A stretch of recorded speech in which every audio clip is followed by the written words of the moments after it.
Hello everyone, welcome back to another video. In today's video, we are going to be unboxing, taking a first look, and reviewing the VOK Pilot electric skateboard in the standard version.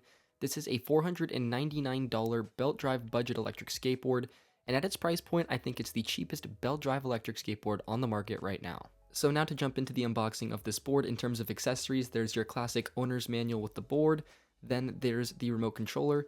This remote controller is found across a couple of these budget electric skateboards. It's not my personal favorite, it feels a little bit cheap, a little bit too big, and I don't like that whole design. Then there's also a charger. This is a standard 2 amp charger with a DC charging jack, which is standard across a lot of these boards. There's also a US wall power adapter, but wherever you're from is what adapter will ship with your board. There's also grip tape cleaner, which is a nice addition for when your board gets all muddy. They've included a T-tool, which is standard with pretty much every budget electric skateboard today. One thing that they've included that's not really typical is a wall mount for your electric skateboard and the hardware for it. I think this is a really nice touch to hang up your skateboard on the wall so it doesn't take up a lot of space. There's also a hex tool with 3 different Allen key sizes, and then lastly there's a USB-C charger to charge the remote controller. So just to recap quickly, here are all of the accessories and components included with the VOK Pilot standard electric skateboard.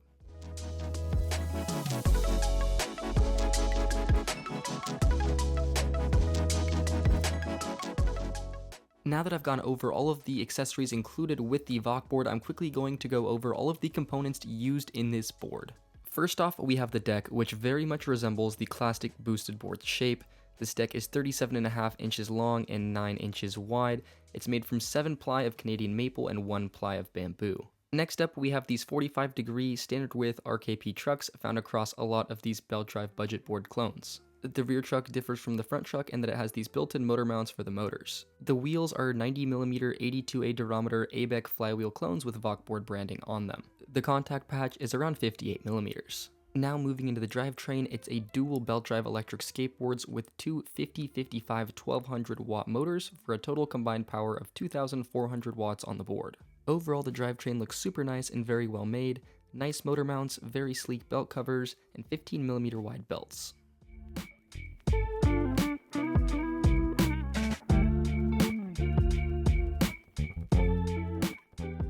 Now moving into the enclosures and what's under the hood of this board. This board features 2 enclosures. It's a split enclosure setup with the front being the battery and the rear being the ESC.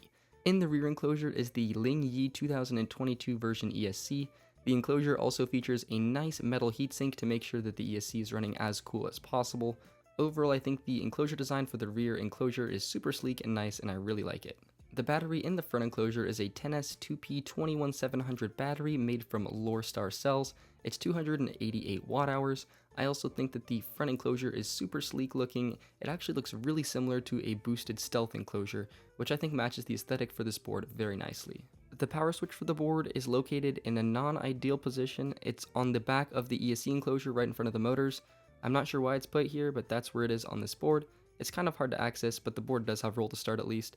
And then the charge port is located on the bottom of the front enclosure, which is nice and accessible. As far as the overall aesthetic and build quality of this board go, it's definitely trying to emulate that classic boosted board or boosted stealth look, and I think it's done it quite well, especially given the price point. I think the enclosures especially look super nice, super sleek, and really emulate that feeling, and the heatsink is a really nice touch on the ESC.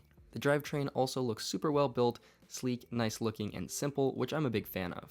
The graphics on the board also aren't too overwhelming, but still let you know that this is a VOK board, so I think they've done an excellent job with the aesthetic of the board. So now that I've gone over all of the components used on the VOK Pilot regular range version, we're going to jump into a full review of this board, all the specs we've gotten from our tests, and our concluding thoughts on whether or not this board is right for you.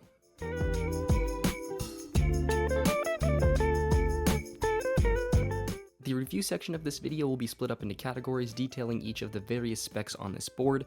So first up, we're going to have top speed, second is range, third is hill climbing, fourth is acceleration and braking, fifth is the ride feeling and comfort of this board, sixth is miscellaneous topics, and then seventh is our conclusion and our final review of whether or not this board is the right board for you.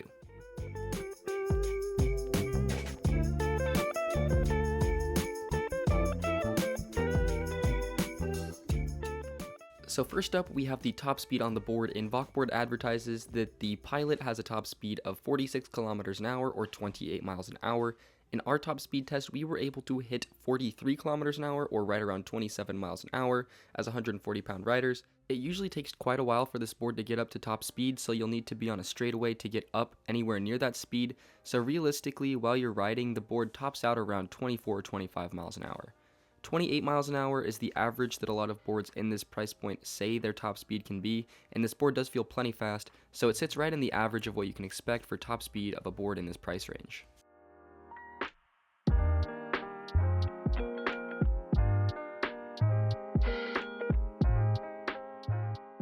The second category is the range, and VOKboard advertises that the Pilot with a standard range battery can go 18 to 22 miles on a charge, or 30 to 35 kilometers.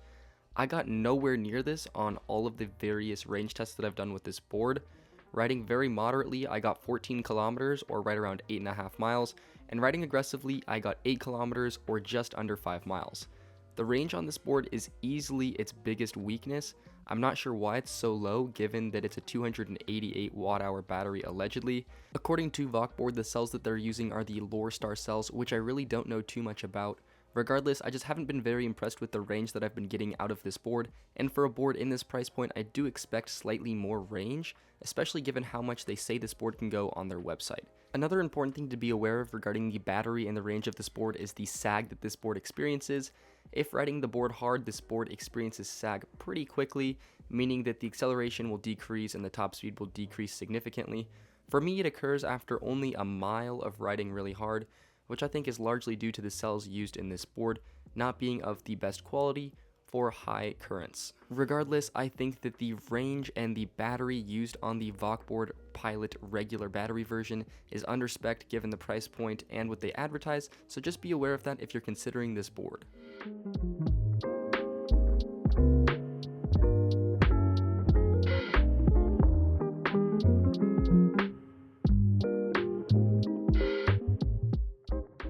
Third up is the hill climbing of this board, and the hill climbing has average compared to other boards in this price range. As far as belt drive electric skateboards go, this is the worst board in terms of hill climbing.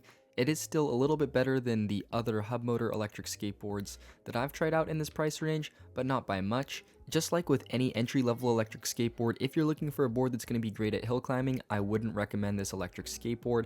It'll get up pretty much any hill that you'll throw at it on a daily basis, it just won't do it very quickly.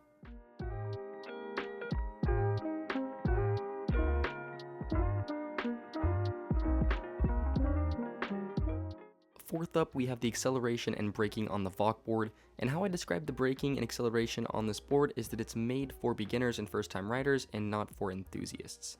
The acceleration and the braking curves are very smooth, which is super nice, and there are 4 braking modes and 4 acceleration modes, so you can work your way up to mastering all the modes and learning how to ride an electric skateboard.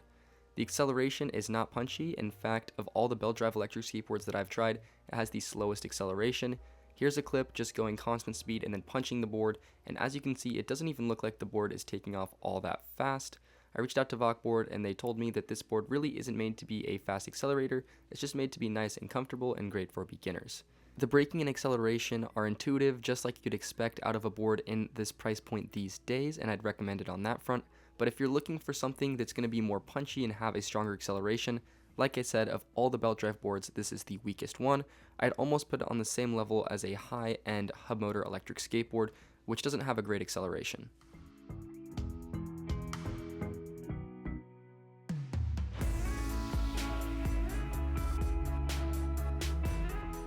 Fifth up is the comfort and ride feeling of this board, and this is one of the most comfortable budget electric skateboards that I've ridden, probably the most comfortable for under $500.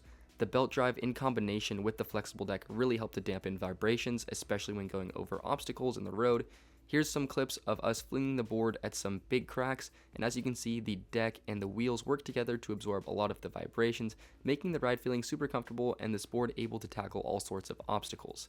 This is the cheapest belt drive electric skateboard, like I've said, so in terms of comfort, I'm always going to find belt drives better than hubs because of that extra urethane on the rear wheels. On rough roads with cracks and bumps or with any imperfections, this board performs great and is really comfortable. Like I said at the beginning of this video, I feel like VOKboard is trying to emulate that classic boosted board belt drive flex feel, and given the $500 price point, I think they've done a very good job at this. Now in terms of the ride feeling comfort aside, I really enjoy how this board feels and it's super fun to ride.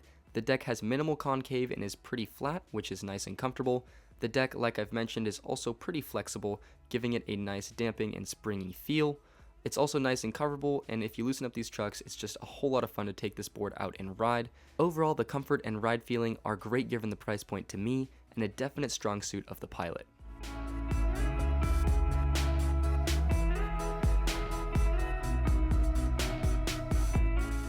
Next up is miscellaneous topics, and the first thing that I want to talk about is the remote.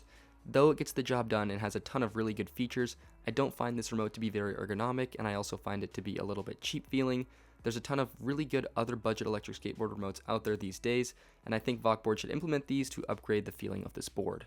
The second is that there are two types of this board. There's the regular version and then there's the extended range version.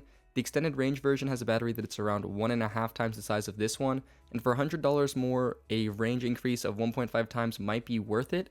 I haven't ever tried out the extended range version, but if you're interested in getting more range, especially given how low the range tests we got in this video were, then the extended range version might be something worth looking at.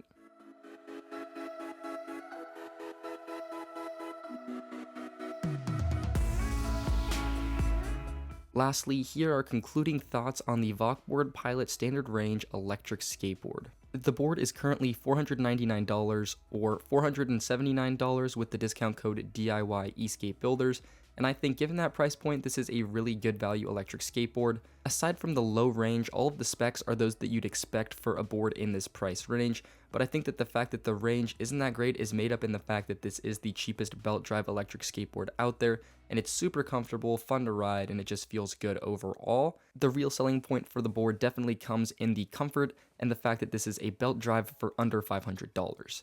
If you're looking for a board with better specs, the range on this board is definitely under what you'd expect for a $500 board these days, and there are some boards out there in this price range with slightly more range. So there you guys have it. That's it for our review of the VOK board Pilot standard range electric skateboard. If you guys are interested in learning more about this board, we will have a link to the website in the description below. And if you guys are interested in buying, don't forget we have a discount code DIY eSkateBuilders for $20 off of the VOK board boards. If you guys have any questions or comments, let us know in the comments section below. And if you guys enjoyed this video and you want to see more like it, please make sure to like this video and subscribe to our channel for lots of other electric skateboard content. Thank you guys so much for watching, and we will see you guys in the next video.